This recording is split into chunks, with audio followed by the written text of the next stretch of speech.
Ya pemirsa, harga komoditas beras merangkak naik di sejumlah wilayah di Indonesia jelang bulan suci Ramadan.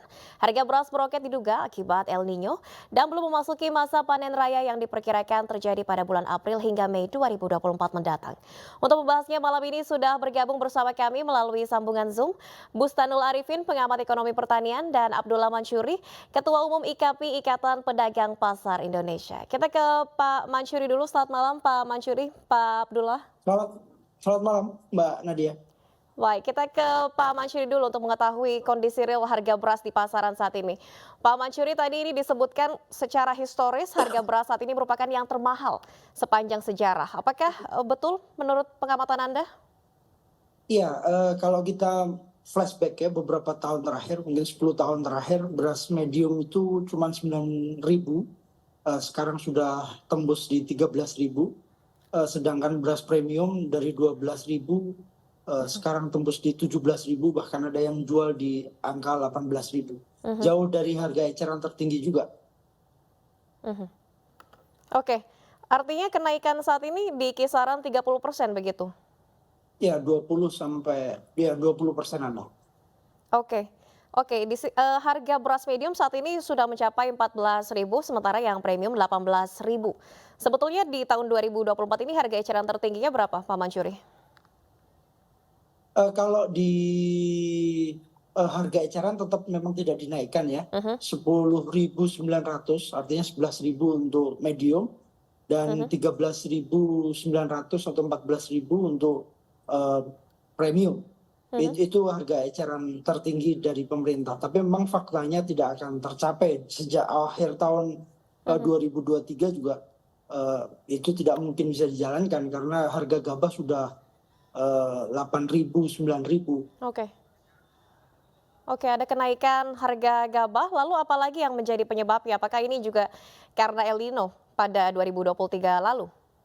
Ya sebenarnya kalau kita boleh, jujur, kenaikan tahun ini tidak bisa dipisahkan, dari tahun sebelumnya. Mhm, Target pemerintah untuk produksi 33 juta ton per mhm, tahun itu memang mhm. tidak memenuhi target. Paling mungkin sekitar 29 atau 30 juta ton ya di tahun 2023.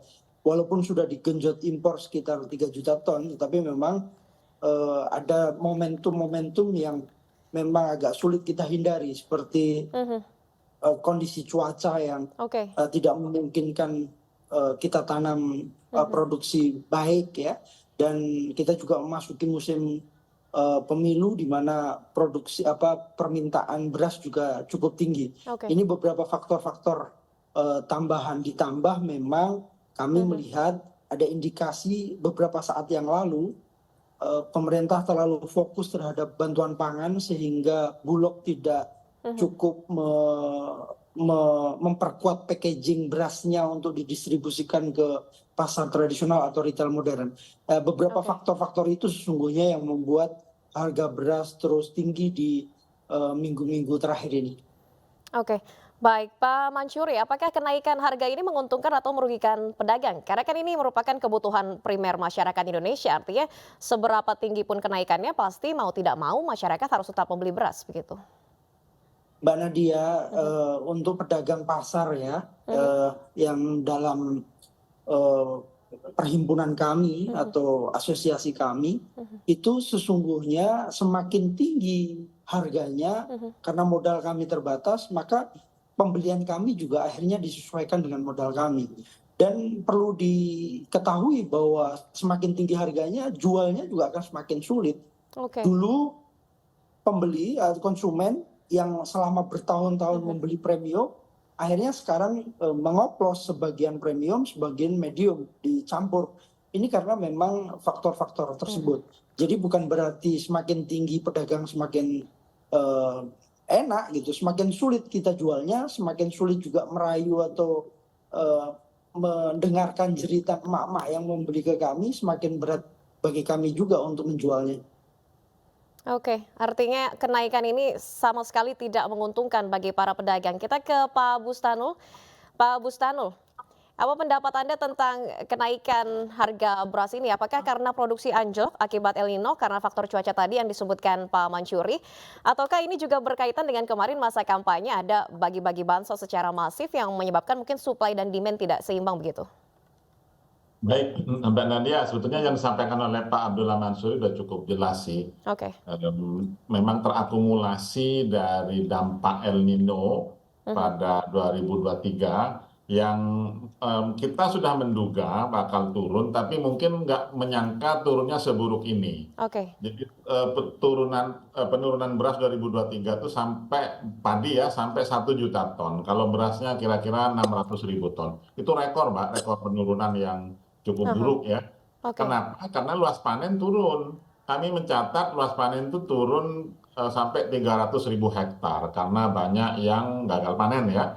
Jadi total turun. Nah, dari situ 2023 jika Mbak masih ingat ada fenomena India bertingkah ya.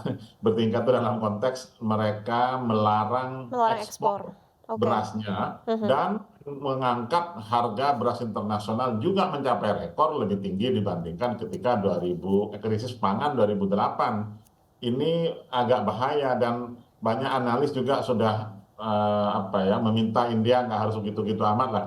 Kita paham mereka mau kampanye Perdana Menteri Modi itu mau run lagi 2024, mereka tidak ingin harga beras di domestiknya naik gitu, sehingga mereka menjaga, akibatnya global yang kena.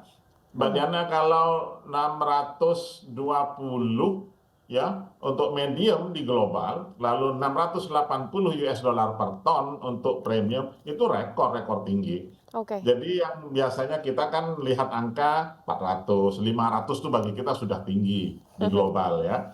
Akhirnya apa? Akhirnya Indonesia juga kesulitan juga mendapat beras impor. Masalahnya impor sudah mencapai 3 juta ton, juga barang atau harga nggak turun-turun gitu. Nah tadi Anda tanya apakah pembagian bansos itu tidak besar sih, saya nggak tahu, kalaupun Anda mungkin tidak signifikan lah.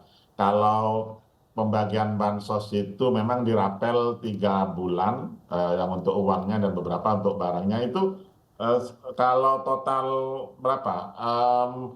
Konsumsi kita sebulan itu, Mbak, Iya. ekuivalen 2,5 juta. Dugaan saya nggak akan sampai juta-juta seperti itu. Anyway, Oke. bahwa itu secara psikologis berpengaruh menjadi sangat tinggi di retail terutama, iya itu ada pengaruhnya. Jadi gini, Mbak, yang langka itu kemarin yang sempat menjadi berita masuk ke medsos ketika di retail modern barang langka. Mengapa di retail modern barang langka? Tanya Pak Abdullah juga. Mereka takut menjual kalau lebih tinggi dari HET.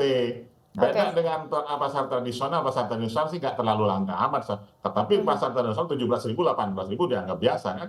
Nah dari situlah efek buruknya kemana-mana. Kemudian setelah pemilu nih ya, setelah pemilu kemudian ada operasi pasar murah yang harganya pas dengan HET bahkan lebih rendah sedikit, itu disitulah orang antri, disitulah yang membuat, kalau saya sebut, ada faktor psikologi ya yang juga berpengaruh pada tingkah laku pasar beras ini. Oke, Tapi baik. Pak Bustano, artinya kemarin memang faktor utama dari kenaikan yang masif ini yang dikatakan secara historis tertinggi sepanjang sejarah ini memang faktor utamanya cuaca begitu.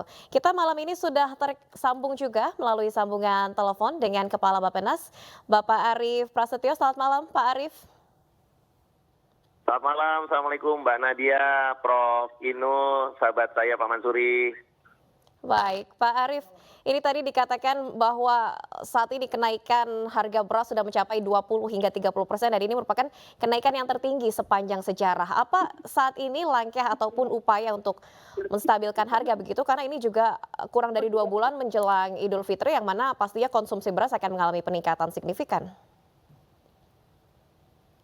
Terima kasih Mbak Nadia, apa yang disampaikan Pak Mansuri, kemudian Prof. Inul itu sebenarnya juga sudah lengkap. Jadi pemerintah memang sudah mempersiapkan dari jauh-jauh hari termasuk importasi dari akhir tahun 2022, kemudian tahun 2023 3 juta ton, kemudian tahun 2024 ini sudah masuk 500.000 ton dan akan masuk 500.000 ton. Kita sih pengennya diet ekonomi ini harusnya tidak di Vietnam dan Thailand, ya, sehingga upaya meningkatkan produksi dari kita semua itu yang harusnya dilakukan. Oke. Baik, artinya ini juga terjadi bukan hanya di Indonesia saja, namun secara global karena kondisi cuaca ya. Pak Arief, kita masih akan melanjutkan dialognya usai jeda berikut. Pak Bustanul, Pak Mansuri, dan Pak Arief, pemirsa tetaplah di iNews Prime.